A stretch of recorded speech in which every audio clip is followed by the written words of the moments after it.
Hi, this is Sarah from Sparkling Shamrock. Today's lesson is on riveting metal blanks to leather cuffs. The first order of business is to pick what cuff you want. We've got 1.5 inches, 2 inches, the little one is a 1 inch. Pick a color that you want and a blank that matches.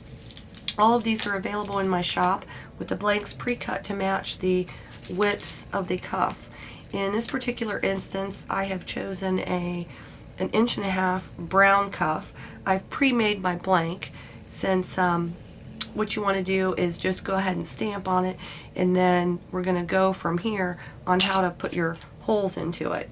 So a couple different ways to drill your holes. For metal rivets, you need a 1/8 inch hole. So you can use a 1/8 inch drill bit, or you can use the power punch here.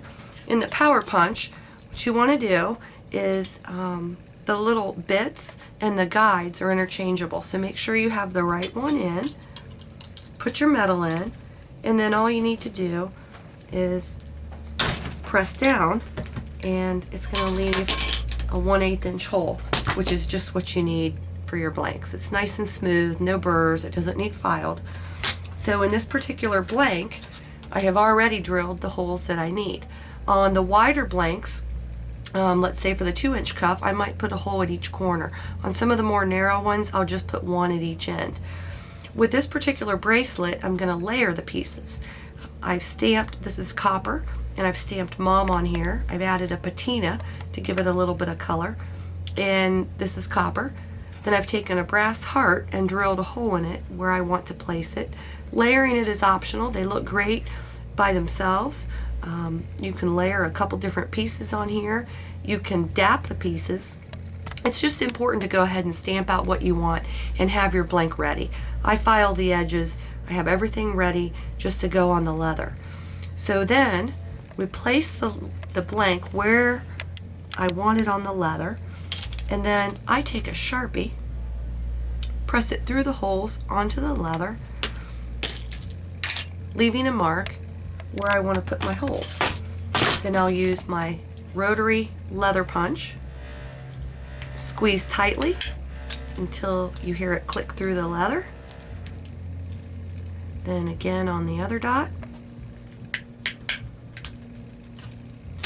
And we're ready to then put the blank over the holes. With this rivet, these are the little metal rivets.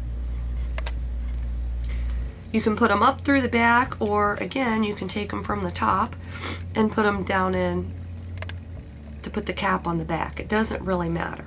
I usually like to put them in from the bottom, then through the hole in the metal. And then if we're going to be adding another piece, we'll go ahead and layer that on top. And then snap the cap on the rivet. All the rivets that I sell in my shop are snap rivets, so they snap into place. However, there's a little extra room here. So what we want to do in this case is we'll use just a rubber block so we don't bang up the rivets too much. This is a rivet setter. If you want to keep the dome of the rivets, you can certainly use those and then hammer from the back, because it doesn't matter if the back of the rivet gets smashed.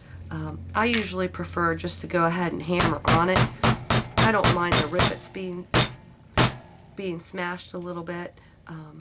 If you get a little bit, the rubber block is a little too soft, it certainly works on a steel block also, and actually is a little quicker. So now that you can see, the blank is securely attached to the leather, but the blank is straight. So to bend it, we want to take some nylon jaw bracelet bending pliers and take one edge and just squeeze. See how the nylon is curved here, so we want to curve the blank in the direction that the wrist curves and just kind of work our way around to the end. And then I flip on the other side, squeeze it. So then when you put this on the wrist, it follows the curve of the wrist. Couple examples of some other ones that I've made. You can take a longer blank that goes all the way around the bracelet. You can rivet other types of shapes and blanks onto it. This is one where I took the flowers and domed it and put the name on. Other than blanks, if you're interested in leather, you can also do the conchos, but that's for the next lesson.